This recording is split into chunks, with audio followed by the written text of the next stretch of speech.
America Makes is a very important national initiative, and it's part of Manufacturing USA. America Makes is sponsored by the Department of Defense with the specific purpose of advancing additive manufacturing for U.S. manufacturing competitiveness.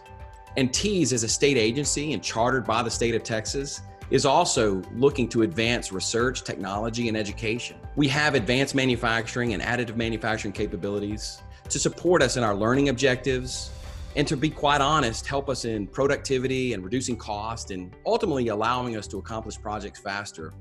But what makes TEAS unique is the spirit with which we execute these projects. It's our core values at Texas A&M of respect and excellence, leadership, loyalty, integrity, and service.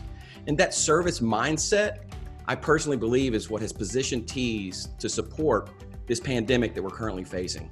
I think the reason why a number of hospitals reached out to us because they knew about our facility specifically, that we are the largest engineering program in the country. And specifically, I think the Zachary building coming online recently, it's an incredible resource. We have an incredible makerspace in the Fisher Engineering Design Center that has lots and lots of facilities there, primarily used for education and research, but now we're able to use that, turn around that facility to produce thousands of face shields. And so I think that typically wouldn't be done in other universities that are a little smaller, but I think our capacity here has given us a kind of a unique opportunity to really help healthcare workers during this crisis. Manufacturing of anything requires diversity in thought, diversity in approach, and as a Tier 1 university, we have all of that in-house.